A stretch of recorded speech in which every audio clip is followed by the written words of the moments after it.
पन्नगे च सुरेन्द्रे च कौशिके पाद संस्पृशि निर्विशेष मनस्काय श्री वीरस्वामिने नमः। उत्तरध्ययनानि आगम में कहा गया है, नच्चा नम इमे हावी लोए कित्ती से जाये हवई किच्चाणम शरणम भूयाणम जगई जहा। व्यवहार कौशल का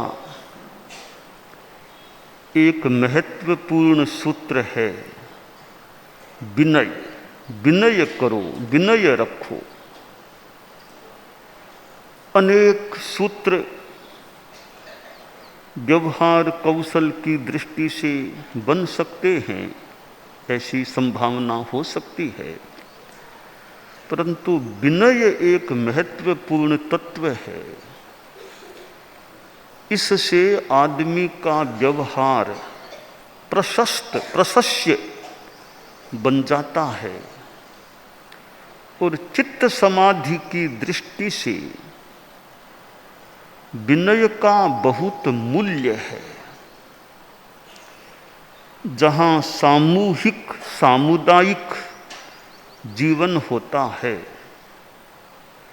अनेक व्यक्ति एक व्यवस्था से जुड़कर के रहते हैं, वहाँ जो पारस्परिक व्यवहार होता है उसमें विनय होता है। व्यवहार में सौंदर्य, व्यवहार में माधुर्य और कुछ गहराई में जाने से व्यवहार में गांधीर्य भी आ सकता है। व्यवहार का सौंदर्य हो, व्यवहार में माधुर्य हो और व्यवहार में गांधीर्य हो, ये तीन चीजें।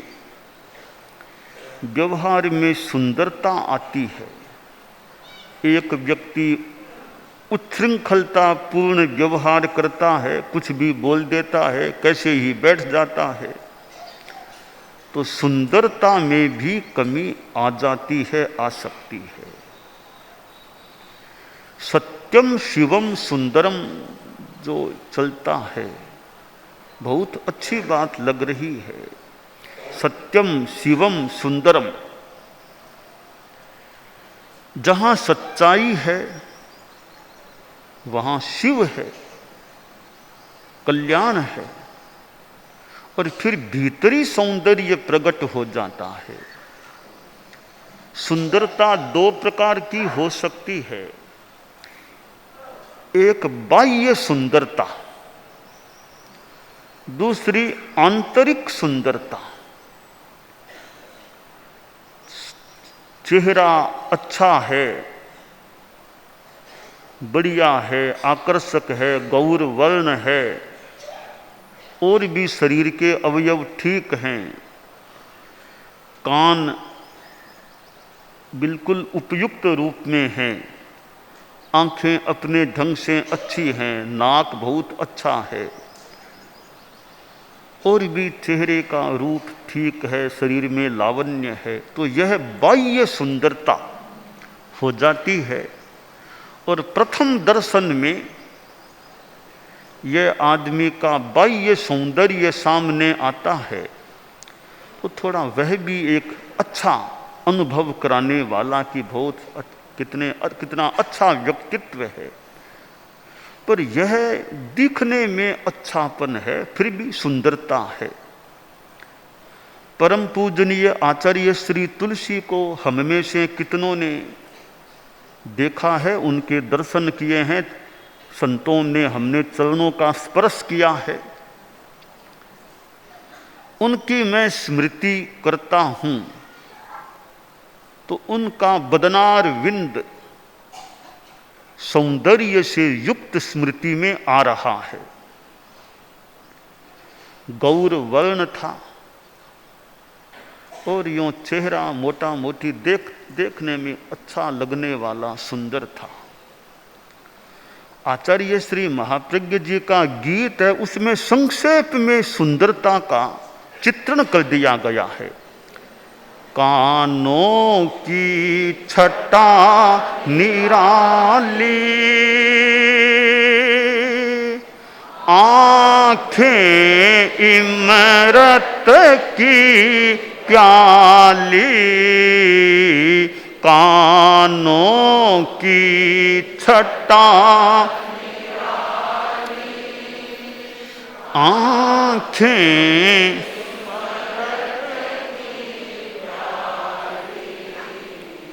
किसने सौंदर्य सजाया रे महाप्राण, किसने सौंदर्य सजाया रे महाप्राण गुरुदेव। कैसी वह कोमल काया रे महाप्राण, पुष्पों ने शीश झुकाया रे महाप्राण, कंचन सी कोमल काया रे महाप्राण गुरुदेव। इस थोड़े में आचार्य तुलसी के बाह्य व्यक्तित्व का मानो अच्छा चित्रण कर दिया गया है कि कोमल काया, कान कैसे थे, आंखें कैसी थी, कितना सौंदर्य था। तो यह शारीरिक सौंदर्य है, बाह्य सौंदर्य है, और जीवन में इसका भी थोड़ा या कुछ महत्व होता है, मूल्य होता है। परंतु मैं शारीरिक सुंदरता को ज़्यादा महत्व नहीं दे रहा हूँ। ये पुद्गल हैं, नश्वर शरीर है, तो ये तो क्षण कभी भंगुर होने वाला तत्व है। तो इसका सौंदर्य पुद्गलों की वैसी कोई संयोजना हो गई है, पुण्य का योगदान, नाम शुभ नामकर्म का पुण्य का योगदान हो सकता है उसमें, पर यह आत्मा की दृष्टि से देखें, शरीर है यह तो सुंदर है तो ठीक, कम सुंदर है तो ठीक, आत्मा मुख्य चीज है। तो आचार्य श्री तुलसी की मैंने ये बाह्य सुंदरता जो आचार्य श्री महाप्रज्ञ जी के गीत में बताई गई है उसको प्रस्तुत किया है। पर व्यवहार का सौंदर्य, आदमी का व्यवहार कैसा, बड़ों से मिले, हाथ जोड़ लिए, चेहरे पर भी वह अच्छी स्थिति, तो व्यवहार चेहरा बहुत सुंदर नहीं भी है, व्यवहार हमारा सुंदर रहे, एक दूसरे के साथ हमारा व्यवहार कैसा हो रहा है, यह व्यवहार प्रशिक्षण कि व्यवहार कैसे सुंदर, उसमें सौंदर्य, तो विनय है तो व्यवहार में सौंदर्य प्रकट हो सकता है। अब माधुर्य, विनय है तो व्यवहार में माधुर्य भी आ सकता है। वो बोलता है, कटु नहीं बोलता है, बहुत मिष्ट भाषा, मधुर भाषा, शालीन भाषा बोलता है, तो उसके व्यवहार में भी माधुर्य का दर्शन अनुभव किया जा सकता है।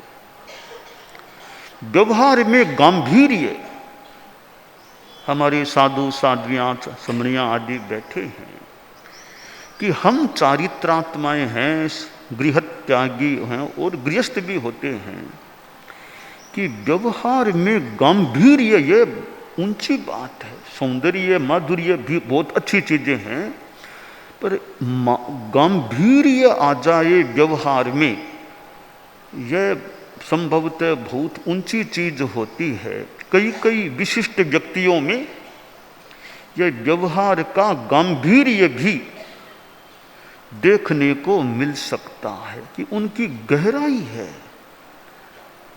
यह जो संस्कृत का श्लोक है वैसे थोड़ा प्रसिद्ध ही होगा।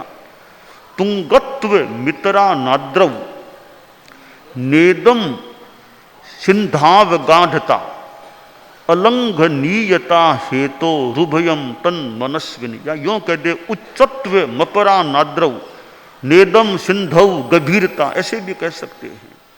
अलंघनीयता हेतो उभयम हेतो रुभयम तन मनस्विनी, यह जो श्लोक है बहुत महत्वपूर्ण अर्थ वाला श्लोक है।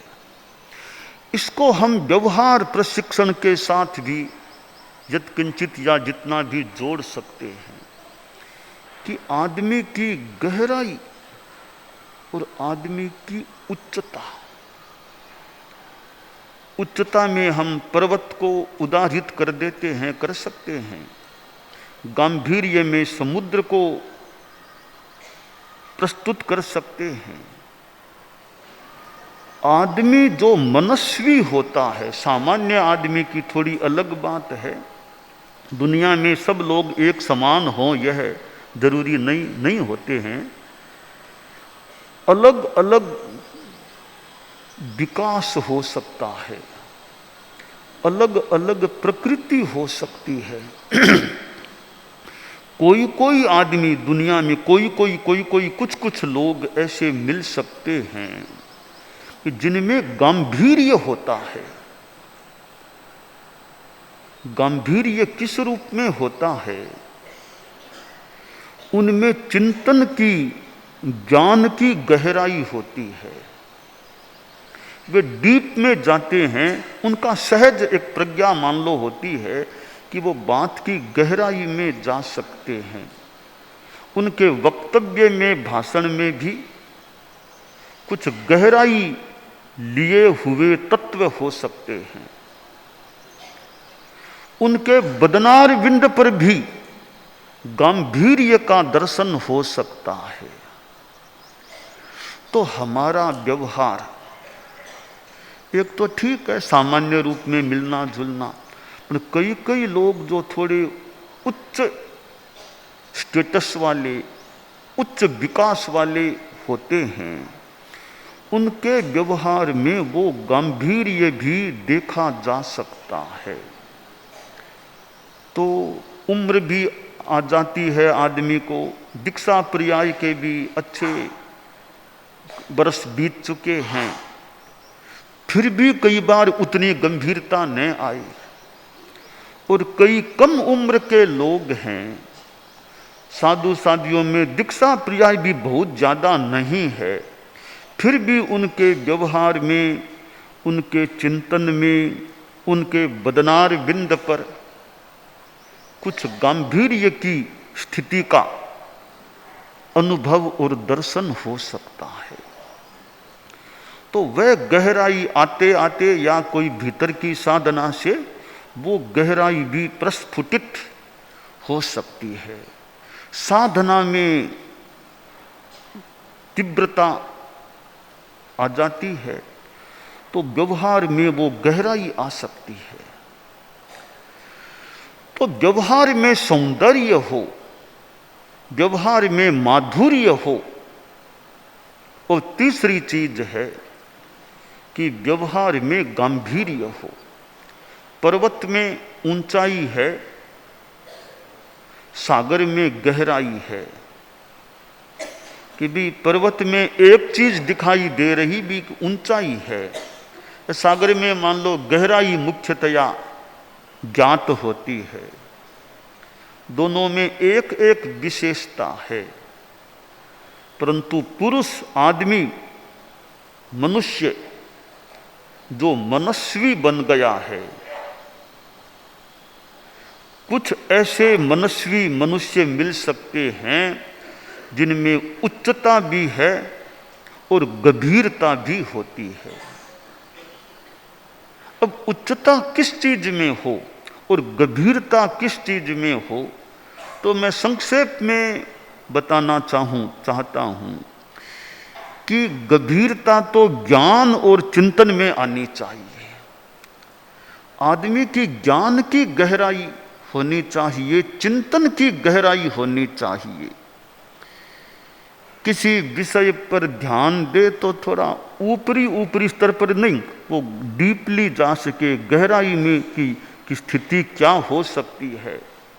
तो ज्ञान की हमारे में गहराई हो, चिंतन की हमारे में गहराई की स्थिति हो।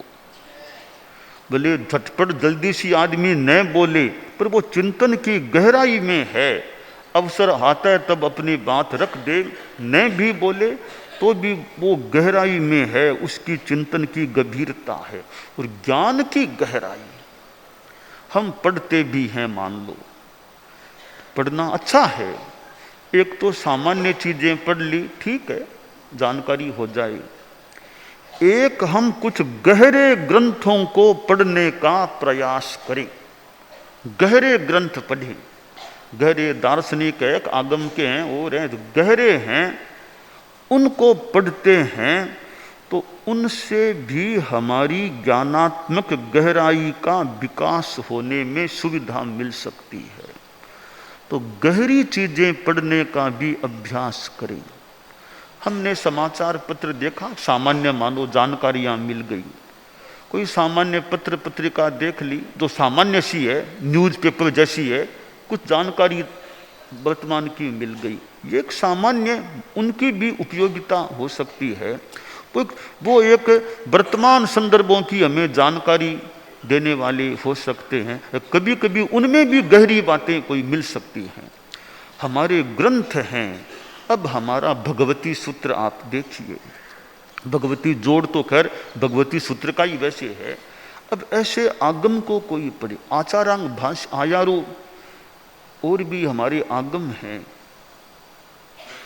अब उत्तरजयनानी भी है।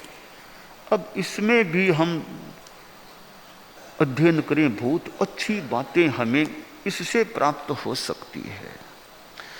तो ये आगम जैसे ग्रंथ है, और भी ग्रंथ है, आगमेतर ग्रंथ भी हैं। अब तत्वार्थ सूत्र भी है।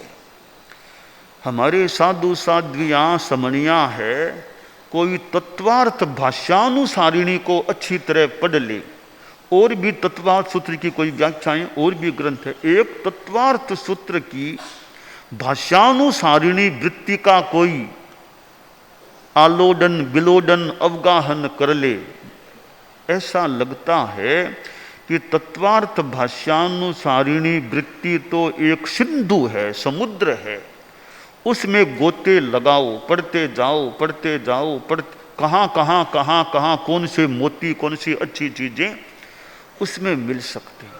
तो ये अब गहरा ज्ञान करना, तो अब तत्वार्थ भाष्यानुसारिणी को कोई पढ़े, संस्कृत भाषा का भी थोड़ा अध्ययन हो, तो उसको पढ़ने में समय लगाए, अनेक जानकारियां संभवतः तत्वार्थ भाष्यानुसारिणी से मिल सकती है। मुझे ऐसा भी लगा संभवतः लगभग आगमानुकूल बातें, हमारे जो आगम हैं आगमानुकूल बातें तत्वार्थ भाष्यानुसारिणी में, ऐसा नहीं कि लगभग प्राय मेरी आगम से कोई विरुद्ध बातें हैं, संभवतः प्राय ऐसी स्थिति नहीं है।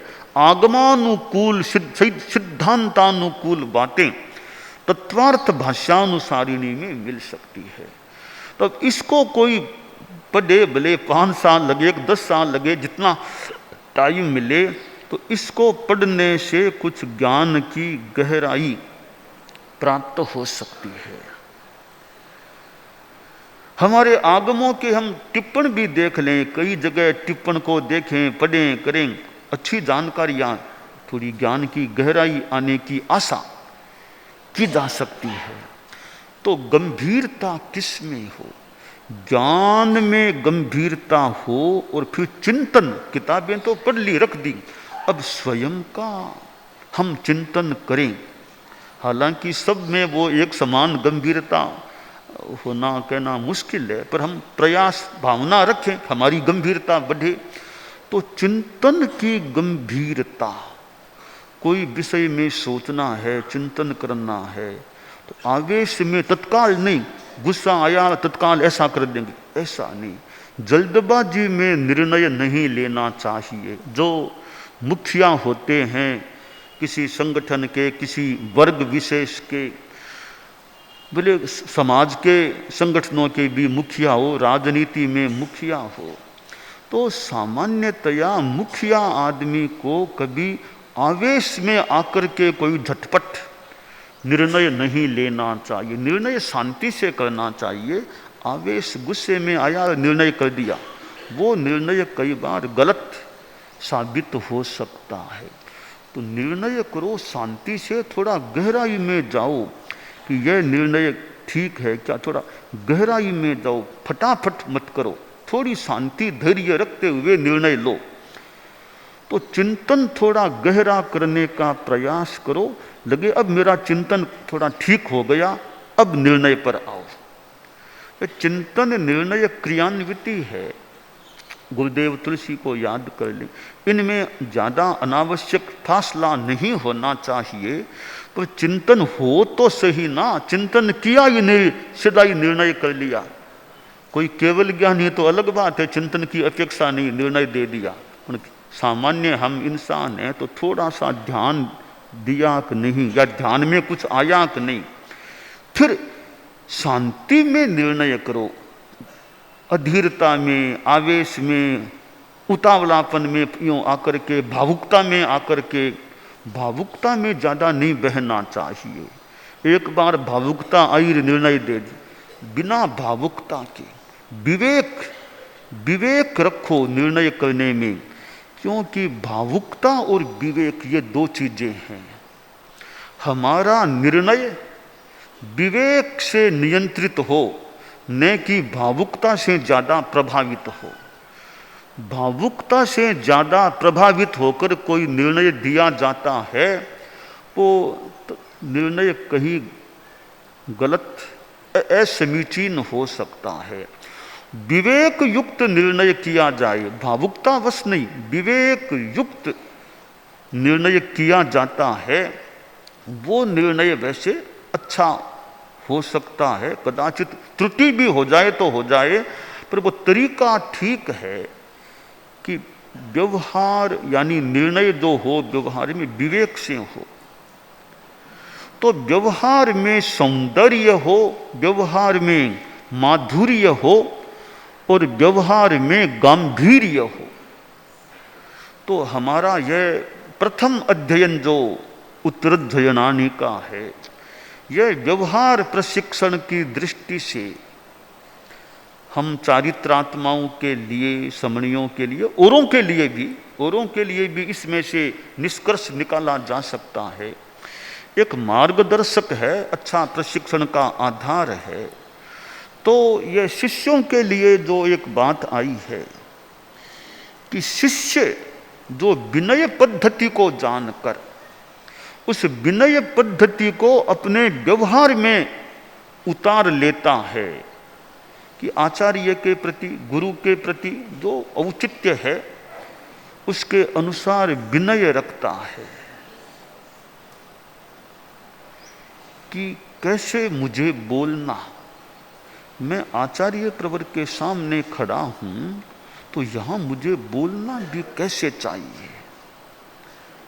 सामान्य अब छोटा साधु है, बात करना है तो भाई हाथ जोड़ करके बात करो। तुम अभी 2, 4, 5, 10 साल के साधु और आचार्य तो ऐसे भी पदासीन है, ऐसे ही उनका अधिक संयम पर्याय है, तो उनसे तुम आकर के बात कर रहे हो। तो यह जो आगम में हमें कि नच्चा नमई मेहावी, कि मेधावी शिष्य तो बात करो सामान्यतया, हाथ जोड़ के बात कर लो, कुछ कह रहे हैं तो हाथ जोड़ करके सुन लो। यह हमारी विनय पद्धति का प्रयोग हो जाता है। और एक ऐसे ही आया और ऐसे ही खड़ा हो गया और बात करने लग गया, तो वो थोड़ी विनय पद्धति के अनुकूल न भी हो। तो आचार्य से बात करे, छोटे हैं, दीक्षा पर्याय में भी छोटे हैं, तो भी हाथ जोड़ करके बात करो। हाथ भी जोड़ते हैं तो कोई मान लो ऐसे हाथ जोड़ लिया, ये पूर्णतया ठीक नहीं हुआ। ऐसे नहीं, ऐसे नहीं, हाथ ऐसे जोड़ के बात करो। तो वो एक व्यवहार विनय पद्धति का एक अच्छा तरीका हो जाता है। तो आचार्य ने थोड़ा सा इधर ध्यान देखा, पास में शिष्य तो अलर्ट हो भी, क्या बात है, मुझे क्यों देख रहे हैं, कोई कार्य है, एक अपेक्षा है, मुझे एक दो बार क्यों मेरी ओर देख रहे हैं। अलर्ट हो जाए, कोई मेरे से अपेक्षा है, खड़ा होकर निकट आ जाए भी, फरमाओ कोई काम हो तो ये विनय का है भी कि दूर बैठा शिष्य भी कि मेरी ओर एक दो बार देख लिया, इसका मतलब क्या है, क्यों देख रहे हैं मेरी ओर, कोई या तो कोई काम होगा या मुझे कोई सावचेत करना चाहते होंगे, पर समझ में नहीं आ रहा है क्यों एक दो बार देखा, निकट आ जाओ भी, वंदना कर लो तो भी कोई काम होगा तो वो कह सकते हैं। तो छोटी छोटी ये विनय पद्धति की, यों हमारे व्यवहार प्रशिक्षण की बातें होती है। आचार्य ने कोई बात कहनी शुरू की, वो उनकी बात चालू है, बीच में ही शिष्य बोलना शुरू कर दे, पहले सुनो तो सही वो क्या कह रहे हैं, पहले उनकी बात सुन लो, बाद में तुम्हारा जो कमेंट हो वो कर दो। पर वो जब फरमा रहे हैं तो उनके फरमाने के बीच में उतावलापन करके के बोलो, यह संभवतः विनय पद्धति के थोड़ी पूरी अनुकूल बात, तो उनके पहले सुनो, तुम्हारे मन के अनुकूल प्रतिकूल जो भी कह रहे हैं ध्यान से सुन लो, हाथ जोड़े रखो, यथासंभवतया सुन लो, बाद में तुम्हें कोई निवेदन करना कर दो। तो उनके फरमाने के बीच में उतावलापन में आकर के शिष्य को यथासंभवतया यूँ नहीं बोलना अच्छा रह सकता है। तो और बात फरमा रहे हैं तो मौके तैत भी बोलो, तैत तैत यथा उचित तैत का प्रयोग करो। तो कि आचार्य हैं कि कमरे में अभी अकेले ही हैं, साधु सहजतया गए, अभी कोई संत नहीं है, तो वो संत वहीं खड़ा रहता है भी, क्यों भी क्या बात, क्यों खड़ा रह गया, तो भी इसलिए खड़ा है कि अभी कोई नहीं है कमरे में, वो संत बाहर गए वे आ जाएं तब तक, यानी मैं खड़ा हूँ, अकेला कैसे छोड़ूं आचार्य श्री को। अब यह सहज विवेक और विनय की बात है भी, कहा तो नहीं कि खड़े रहो, अपने विवेक से कि भी अब कोई संत लगे बाहर चले गए काम से, मैं भी खड़ा रहूं, पास में रहूं, अभी अकेले हैं। आचार्य पधार रहे हैं, जा रहे हैं कि अभी कहीं लगता है पधार रहे हैं, मैं मेरे काम तो कोई कहा है नहीं, तो मैं भी साथ चलूं, मॉर्निंग वॉक भी हो जाएगी, शायद सेवा भी हो जाएगी, तो मैं भी साथ साथ चलूं, कहीं खास अभी काम तो है नहीं, भी संत हैं पर मैं भी संत थोड़े हैं, तो मैं साथ हो जाऊं, साथ चलूं। ये अपने अपने विवेक और विनय की स्थितियां होती है। वो अपने विवेक से शिष्य व्यवहार का कैसे कौशल रहे, तो किसके प्रति कैसा व्यवहार करना, तो यह जो विनय पद्धति है, मेधावी शिष्य होता है वो विनय पद्धति के प्रति मानो समर्पित होकर अपना व्यवहार करता है। आगमकार ने कहा, लोए कित्ती से जाये, ऐसा जो विनीत शिष्य है उसकी लोक में, दुनिया में, समाज में कीर्ति फैलती है, यश फैलता है। को जैसे फूल है, अब हवा चलती फूल की सुगंध फैल जाती है, इसी प्रकार जिस शिष्य में विनय है, समर्पण है, तो उसकी भी वो खुशबू सुगंध बाहर मानो कीर्ति फैलती है भी। कितने समझ विनीत संत हैं, कितनी सेवा करने वाले हैं, कितना ध्यान रखने वाले हैं, तो ये उनकी कीर्ति का प्रसार भी होता है। लोए कित्ती से जाये, से यानी तस्य, तस्य कीर्ति ही जायते। अब हवई किच्चाणम शरणम भूयाणम जगई जहा, ऐसे मेधावी जो संत यानी शिष्य शिष्याएं जो हैं विनीत होते हैं, वे आधार बन जाते हैं, शरण बन जाते हैं। कितनों के लिए शरण आधार बन सकते हैं, क्योंकि उनमें विनय है, उन पर भरोसा भी आदमी कर सकता है। ऐसे वो विनीत हैं तो वे तो आधार बन जाते हैं। अब आचार्यों की बात तो खैर ऊंची, हम श्रृंगारों को भी देखें, एक एक श्रृंगारे में भी कोई कोई व्यक्ति मानो श्रृंगारे का आधार जैसा आधार बन जाता है भी। श्रृंगारे लायक जो भी काम है और हैं ठिकाने के काम, एक बाहर के काम, एक प्रोग्राम करना आदि आदि, वो इतने विनीत भी हैं और योग्य भी हैं। तो वो सिंगाड़े में भी आधारभूत, जैसे ग्रुप में भी आधारभूत के रूप में हो सकते हैं। तो हवई किच्चाणम शरणम भूयाणम जगई जहा, जैसे प्राणियों के लिए पृथ्वी आधार होती है, वैसे वे आधारभूत बन जाते हैं। अब प्रश्न है कि आया कि आचार्य का विनय रखो, वो करो वो करो, हम विनय रखते हैं तो उससे क्या लाभ होगा? गुरु का, आचार्य का, ऐसे तो कर्म निर्जरा होगी, हमारी खुद की आत्मा अच्छी बनेगी। अब और लाभ देखें, आगमकार ने कहा पूज्जा जस्स पशीयन्ति संबुद्धा पुब्ब संथुया प्रसन्ना लाभ इस्सन्ति व्यूलम अठ्ठियम सुयम, कि आचार्य पूज्य जो तत्वज्ञ आचार्य हैं, ज्ञानी आचार्य हैं, वे प्रसन्न हो जाते हैं तो क्या लाभ होगा? क्या वो मोक्ष दिला देंगे? क्या वो स्वर्ग दिला देंगे?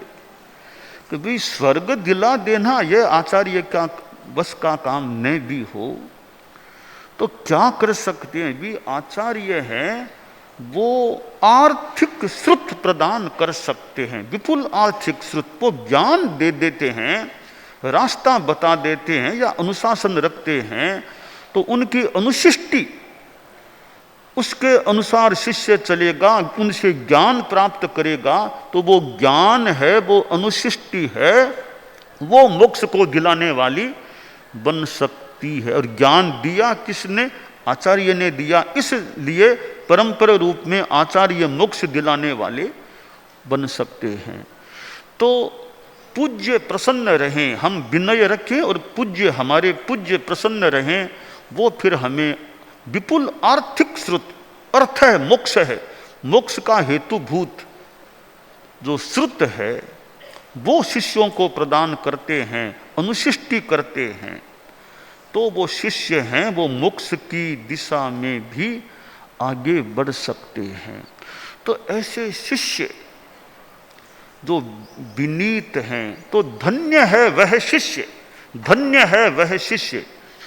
कौन शिष्य धन्य है? कि ऐसा हवई किच्चाणम शरणम नच्चा नमई मेहावी, जो इन बातों को जान कर के मेधावी शिष्य समर्पित हो जाए, विनय पद्धति के प्रति, विनय के प्रति जागरूक रहता है, तो उसका व्यवहार भी अच्छा बन सकता है। तो व्यवहार को सुंदर बनाने का, व्यवहार को मधुर बनाने का एक सक्षम उपाय है विनय। विनय के साथ पेश आओ। तो प्रश्न है, क्या छोटे ही विनय करें या बड़ों को भी विनय करना चाहिए? विनय तो बड़ों में भी रहना चाहिए, बड़ों में भी विनय का भाव रहना चाहिए कि भाई छोटे तो विनय करें। एक हम वो प्रोटोकॉल है, छोटों के द्वारा किस प्रकार का विनय, वो प्रोटोकॉल है, विधि है कि वंदना करना तो छोटे करें, दीक्षा पर्याय में छोटे हैं वे आकर के वंदना करें, कोई बड़े जाकर थोड़ी उनको वंदना करें। वो हमारा प्रोटोकॉल है, परम विनय की जो प्रति पद्धति है कि दीक्षा पर्याय में छोटे हैं वे बड़ों को वंदना करें, वे बड़ों के पास जाएं। ये सामान्य सी विधि है कि छोटे बड़ों के पास जाएं। जो दीक्षा पर्याय में मिलना है तो दो ठिकाने हैं, मान लो 2 चतुर्मास एक जगह एक क्षेत्र में हैं, एक एरिया में दीक्षा पर्याय में छोटा अग्रणी है, दूसरी एरिया में दीक्षा पर्याय में बड़ा अग्रणी। सामान्यतया शिष्टाचार देखें तो छोटे अग्रणी को बड़े अग्रणी के पास खमत खामना करने के लिए पक्षी के दिन वो जाना चाहिए। पर भी के छोटा अग्रणी थोड़ा स्वास्थ्य इतना अनुकूल नहीं है तो ये हम चले वहाँ, उनके स्वास्थ्य की अनुकूलता नहीं तो हम उनके पास चलें, हम जाकर के खमत खामना कर लें। तो यह एक सामान्य लोकोपचार है या प्रोटोकॉल है भी छोटे बड़ों के पास जाएं, और कभी अपेक्षा लगे तो बड़े भी छोटों के पास भी आ सकते हैं। तो यह जो विनय पद्धति है, अब इससे हमारा व्यवहार सुंदर बनेगा। अभी देखो छोटे हैं, बड़ों के पास आए हैं, खमत खामना करने आए हैं, मिलने आए हैं, वंदना करने आए हैं। अब इतने साधु संत अभी हम एकत्रित हैं, इतनी साधवियाँ भी है। अब छोटे संतियों बड़ों को वंदना करते हैं तो कितना अच्छा लगता है, सुंदर बात है। छोटे संत अपने से जो बड़े हैं उनके पास जा करके वंदना करते हैं तो बहुत अच्छी बात है। सुबह शाम जैसा मौका मिले, जैसा समय हो, ये बड़ों को वंदना तो कर लें। इससे हमारा व्यवहार कितना सुंदर लगता है और मधुरता भी, हम अच्छी तरह बोलेंगे, बंदा धन्य आत्रेय ज्ञान दर्शन बोलेंगे, कितना मधुर हमारा प्रयोग है भाषा का। हम बड़ों का एक विनय गुणगान के साथ भी कर रहे हैं। तो व्यवहार में सौंदर्य और माधुर्य, मधुरता आएगी तो सुंदरता भी साथ में पर मधुरता हमारी निश्चल हो, सहज हो, कृत्रिम नहीं, सहज भावों से होने वाली मधुरता हो, उससे हमारे व्यवहार की सुंदरता भी बढ़ती है। तो गंभीरता थोड़ा सा अलग टॉपिक है। मधुरता सुंदरता तो है ही, पर गंभीरता वाला टॉपिक है, वो सब में इतना आ जाए तो बढ़िया ही है। पर नहीं, सुंदरता मधुरता आना थोड़ा इजी संभवतः है, गंभीरता आना थोड़ा सा मुश्किल, थोड़ा अगला स्टेप, थोड़ी दूर की चीज हो सकती है। पर कईयों में वो गंभीरता का भी उनके व्यवहार में दर्शन हो सकता है। वे किस बात का उत्तर क्या देते हैं, उनके बदनार विंद की स्थिति कैसी है, बोलने में वो किस प्रकार के शब्दों का उपयोग करते हैं, तो वह गंभीरता आ जाती है। फिर तो कहना ही क्या, फिर तो बहुत ही हमारा व्यवहार गरिमा पूर्ण बन सकता है। तो मैंने 3 शब्दों को काम में लिया है कि व्यवहार में सौंदर्य, व्यवहार में माधुर्य और व्यवहार में गांधीर्य। ये 3 चीजें अगर व्यवहार में आ जाती है, गांधीर्य मार्दवे रम्ये, गांधीर्य मार्दवे रम्ये, रम्या प्रमित भाषिता, रम्या प्रमित भाषिता, भाषणम दूषितम भूयात, भाषणम दूषितम भूयात, त्रये नयितेन भूस्पृशः, त्रये नयितेन भूस्पृशः। गांधीर्य मार्दवे रम्ये, रम्या प्रमित भाषिता, भाषणम दूषितम भूयात, त्रये नयितेन भूस्पृशः। कि मार्दव है, गांधीर्य है, वाणी का संयम है, इससे आदमी का बोलने का जो व्यवहार है वो विभूषित हो जाता है। त्रये नयितेन, इस त्रयी से, इन 3 चीजों से, कस्य भूस्पृश है, भूस्पृक पुमान पुरुष है, मर्त्य है। तो ये आगम उत्तरध्ययनानि और यह पहला अध्ययन जो चल रहा है, यह व्यवहार प्रशिक्षण की दृष्टि से भी महत्वपूर्ण है।